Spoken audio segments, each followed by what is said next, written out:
เมื่อเหลียวในมันมีข่าวเงาออกมาว่าสาวไทยกลยิงไทยเขาในหมังก็หมังโกนเขาเนาะมีกลนอกวันนอกเมืองเขามาเอากลยิงไทยในเฮ็ดเป็นเครื่องมือเสียวเลยเฮาต่อส่งกล้าขายยาเมากำกันเนาะเอากว่าเมืองออสเตรเลีย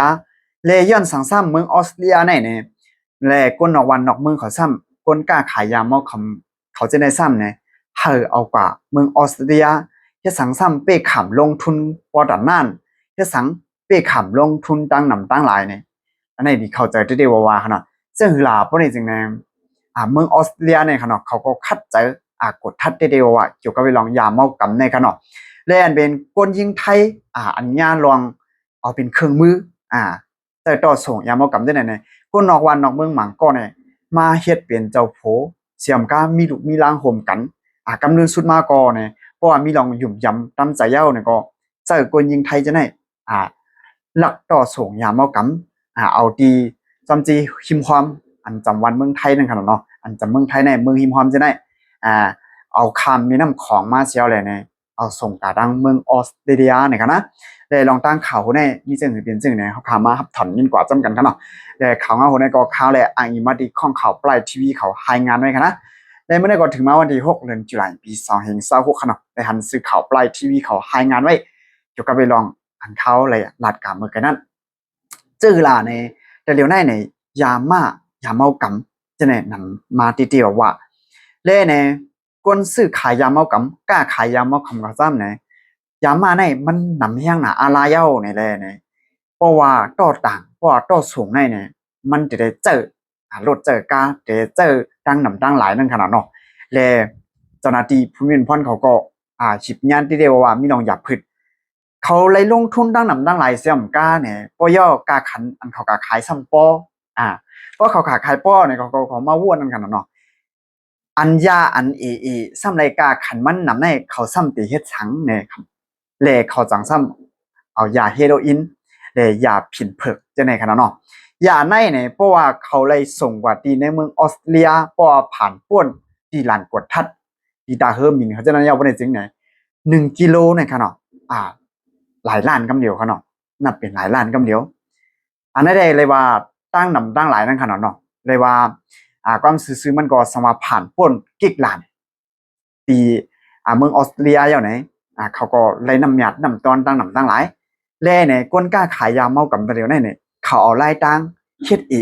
ซ้ำเลยนำตอนพรดีน้ำเลยหรือสนำกล้าตีเมืองออสเตรเลียก่อนตีตาเฮอร์มินเขาเอามาเขาได้เป็นเจ้ามากดทัดเจอมาจัดนมตัวจะในใจสร้างมาเขาก็ลักแหลมจะเดียววันกันเนาะมาเขาเพราะว่ากว่าหันเกี่ยวกับไปลองนมมันเนาะอันนี้เป็นคู่ของพิษปัดเปิงก็มันก็ย่าหังเนาะมันก็เด่นนังคู่ไปก็เด่นนังไปดีถงเปื้อมันมีลองถังเถิมมันก็เลยเจ้าหน้าที่พื้นเพื่อนเขาก็จังได้มาเกี่ยด้วยนั่นขนาดเนาะแล้วนั่นได้ก็เปิ้นตื้นสอนมาจะมือเรียกนั่นขนาดนะมาจะในก็เลยวันลักแหลมเตี้ยวว่านี่กันนะดิฉันนั่นกาเอามาจัดด้วยเสียมกาก็ย่อเอา AI จัด AI เขาเจอ AI โยโย่เนาะเป็น AI อันคึกจ้ำอันคึกจั่นอันคึกกับเตี้ยวว่านี่นะอันนี้เป็นอันที่เข้าใจได้ว่าแลในเมืองออสเตรเลียตีตาเฮอร์มินเขาเป็นอันกวดทัดข่าวแห้งใครว่าเนื้อจั่นกำฝากำเดียวป้าในเมืองเขาเมืองหนึ่งนั่นขนาดเนาะอันกวดทัดอันมีลองโขมรวมเนี่ยนะเฮาแห้ง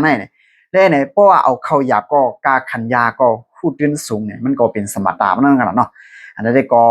อยู่ที่เขาปลายทีวีเขารายงานไว้นั่นขนาดนะและเป็นสาวไทยจึงอันเขาว่าเมื่อกี้นั้นซ้ำมังโก้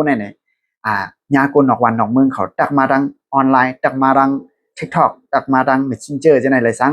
มันก็ตักมาดังไลน์จะไหนเลยสังก็เพราะว่าอาสังพาห้างอาสังเป็นก้นมักก้นมีที่เดียวไว้เอาไล่ดังจะไหนมาเขาหาขนาดเนาะเพราะเขาหาก็มังโก้ก็เฮ็ดเป็นเหมือนจะนั่งมาตีประบางแขกได้เดียวไว้มาเตรียมจ้อมกันพื้นที่พื้นไร่มาตกลงกันจ้อมพื้นที่พื้นไร่จะไหนขนาดเนาะแต่มังก้นก็มาตกลงกันเหมือนจะนั่งเป็น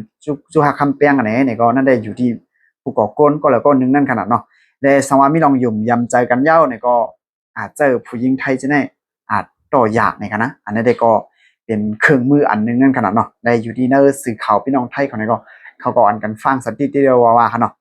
เขาก็พังสติกันว่าอย่าไปกามิกะขึ้นกลางอยู่กำเดียวให้พังสติเผามันเพราะว่าเปลี่ยนมาจากไหนเนี่ย มังโก้ในสมองมีลูกโคมกันรู้กันขนาดเป็นตัวเยอะกันนะ